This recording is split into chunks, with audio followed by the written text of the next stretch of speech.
राजस्थान के सीएम भजनलाल शर्मा दूदू दौरे पर रहे। इस दौरान उन्होंने डिप्टी सीएम प्रेमचंद बैरवा के 56वें जन्मदिन पर आयोजित समारोह में शिरकत की और दूदू फागी क्षेत्र में करोड़ों रुपए के विकास कार्यों का शिलान्यास किया व लोकार्पण किया।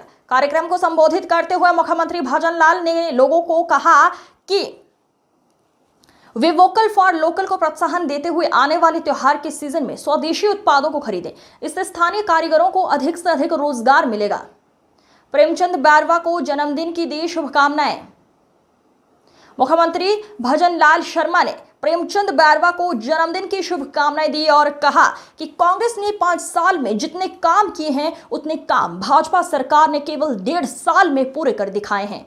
रामजल सेतु लिंक परियोजना, यमुना जल समझौता, इंदिरा गांधी नहर गंग नहर, माही बांध जैसी परियोजनाओं के माध्यम से जल की उपलब्धता सुनिश्चित की जा रही है। साथ ही 2027 तक किसानों को दिन में बिजली उपलब्ध देने के लिए सरकार लगातार काम कर रही है।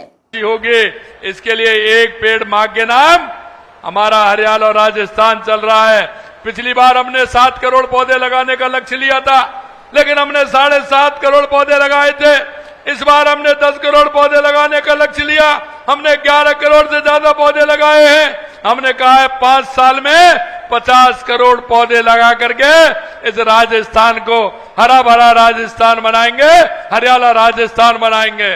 आपसे भी मैं कहना चाहता हूं, ये बारिश का मौसम है और बारिश के मौसम में पेड़ लगाने से पेड़ हमारा जल्दी होता है। आपसे भी आह्वान करना चाहता हूं, आप इतनी बड़ी संख्या में आए हुए हैं, एक पेड़ मां के नाम अवश्य लगाना और जहां भी जाएं वहां ज्यादा से ज्यादा पेड़ लगा करके हमारे राजस्थान के, हरियाणा और राजस्थान के बनाने के रूप में हम सबका योगदान उसमें होना चाहिए। इसे भी हम करना चाहते हैं। आपने देखा, क्योंकि हम अभी प्रेम जी कह रहे थे, एक साधारण परिवार से आए प्रेम जी, साधारण परिवार से आकर के उन्होंने राजनीति प्रारंभ की है। वो माता पिता की बता रहे थे कि किस तरह से उन्होंने गांव में खेत में काम करके प्रेम जी को पढ़ाया।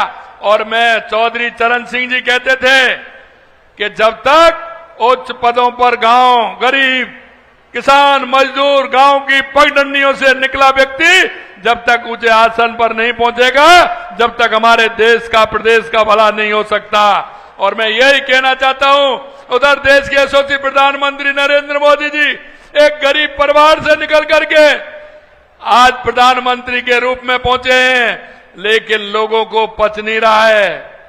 उनके माताजी ने किस तरह से उनके जीवन में काम करते हुए उन्होंने अपने परिवार को आगे बढ़ाया है। देश के यशस्वी प्रधानमंत्री नरेंद्र मोदी जी को एक गरीब मां का बेटा जब वहां पद पर पहुंचा है, इन कांग्रेस के लोगों में किस तरह की बात है आप देख सकते हैं। उस माताजी को जो सताई हुए हैं, उन माताजी ने किस तरह से अपने परिवार को पाला था।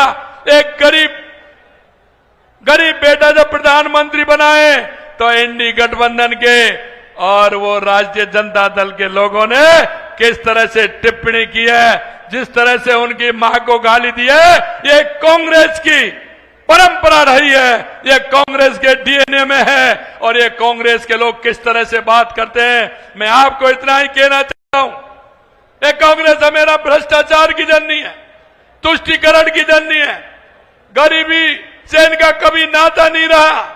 ये लूट और झूठ की राजनीति करने वाले हैं। और आप देख सकते हैं किस तरह से अब शब्दों का इन्होंने उपयोग करते हुए प्रधानमंत्री जी के स्वर्गीय सताई माता जी को गाली देने का काम इस कांग्रेस के और जनता दल के लोगों ने काम किया है।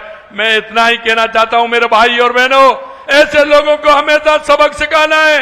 इन्होंने कभी भी गरीब का हित नहीं किया, इन्होंने हमेशा गरीब को गरीब रखने का काम किया, गरीब का सिर्फ नारा दिया, लेकिन गरीबी से कभी इन्होंने वास्ता नहीं रखा। आज भी मैं कह सकता हूं, जिस तरह से कांग्रेस के लोग बात करते हैं, ये हमेशा जब चुनाव आएंगे तो कोई न कहीं झूठा अफवाह फैलाएंगे, कहीं न कहीं किसी को गाली देंगे, कहीं न कहीं जातियों में बांटने का काम करेंगे, कहीं न कहीं भ्रष्टाचार करेंगे। मैं इतना ही कहूंगा आपसे कि ऐसे लोगों को जब भी मौका लगेगा हमें सबक सिखाने का काम करना है।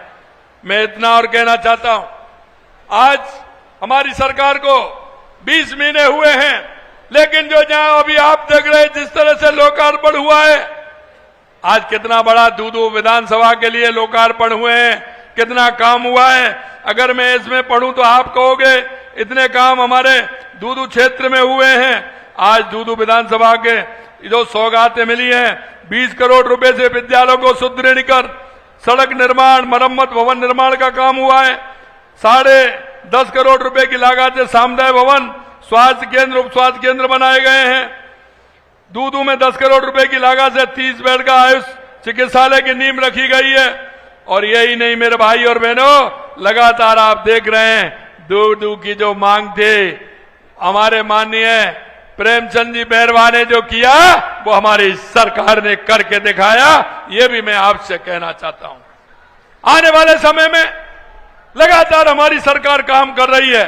और दूदू के लिए जितना बजट दिया है वो आपको सबको पता है, 271 करोड़ रुपए से विश्व बैंक ईपीसी मोड अंतर्गत स्वीकृत दूदू सावर भाटीपुरा सड़क का निर्माण करवाया जा रहा है। 90 करोड़ रुपए से रसायनी मौजमाबाद झाग रामपुरा ऊटी बगरू सड़क का निर्माण करवाया जा रहा है। इस तरह के बहुत सारे काम हैं। इसी के साथ दूदू सामर से होकर गुजरता सुदृढ़ीकरण 32 करोड़ 66 लाख का काम हो रहा है। इसके साथ ही 14 करोड़ 50 लाख के लागत के ग्राम साखनू में बाईपास का निर्माण कराया जा रहा है। 40 करोड़ रुपए में छापरवाड़ा बांध की नहरों को नवीनीकरण किया जा रहा है। दूदू में अस्पताल भवन का निर्माण हो रहा है। मोहनपुरा भागी औद्योगिक क्षेत्र बनने से दूदू के हजारों युवाओं को रोजगार मिलने के अवसर खुलेंगे। और मैं आपसे कितना बताऊं, ये तो 2-3 पन्ने हैं। लगातार दूदू का विकास की बात हो रही है। मैं मेरे भाइयों आपसे इतना ही कहूंगा कि जब मैं कहता हूं 1.5 साल बना